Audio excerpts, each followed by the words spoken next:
Sekarang cuma dengan satu jari, semua urusan listrik langsung beres, res. Ini dia, PLN Mobile. Kalau cuma gangguan aja sih, nggak usah panik. Tinggal tap menu pengaduan, cus petugas PLN-nya langsung datang.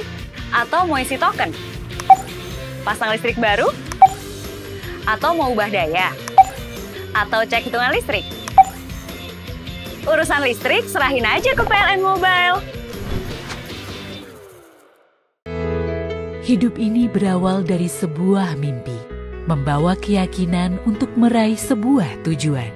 Dimulai dari langkah kecil, kita nyalakan perubahan dengan energi baru. Saatnya kita bersiap untuk menyongsong masa depan dengan semangat keberlanjutan. Dharma Wanita Persatuan Makassar memberikan makanan bergizi gratis kepada anak-anak stunting di Kelurahan Rapocini. Memperingati Hari Anak Nasional, Dharma Wanita Persatuan DWP Kota Makassar bekerjasama dengan pemerintah Kota Makassar dan Pinisi Hospitality Group menyerahkan pemberikan makanan tambahan gratis bagi anak stunting binaan DWP Kota Makassar di Kelurahan Kasih-Kasih, Kecamatan Rapocini, Kamis 31 Juli. Pemberian ini diserahkan oleh Sekretaris Dharma Wanita Persatuan Kota Makassar, Faradillah Amin, didampingi Camat Rapocini, Aminuddin, serta Lurah Kasih-Kasih. Sekretaris DWP Kota Makassar, Faradillah Amin, menyampaikan bahwa di Kecamatan Rapocini ini terdapat 50 anak stunting yang akan diberikan setiap hari makanan tambahan gratis selama 3 bulan. Ia berharap makanan tambahan gratis untuk anak stunting ini bisa menurunkan angka stunting yang ada di Kelurahan Kasih-Kasih, Kecamatan Rapocini. Kalau dari Rapocini itu ada 50 anak stunting yang akan diberikan setiap hari selama 3 bulan. Gitu, penyerahannya dari CSR, makanan dari CSR, makanan bantuan tambahan untuk anak stunting. Semoga makanan tambahan gratis untuk anak stunting ini bisa menekan angka stunting yang ada di Kelurahan Kasih-Kasih, Kecamatan Rapocini.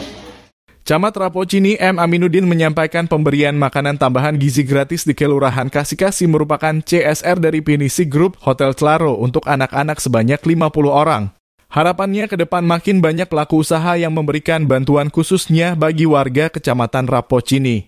Insya Allah mereka akan diberikan bantuan dari CSR, dari pihak hotel selama 90 hari dan harapan kami tentunya ke depannya akan banyak lagi para pelaku usaha, para hotel dan restoran yang memberikan bantuan seperti ini, memberikan perhatian kepada warga kami yang ada di Kecamatan Rapocini. Selama pemberian makanan tambahan bergizi, pemerintah dan DWP Kota Makassar akan memantau pertumbuhan anak-anak stunting setiap bulannya melalui penimbangan berat badan. Sehingga akan terukur apakah pemberian makanan tambahan ini berdampak positif bagi anak-anak. Heru Fajar TV melaporkan.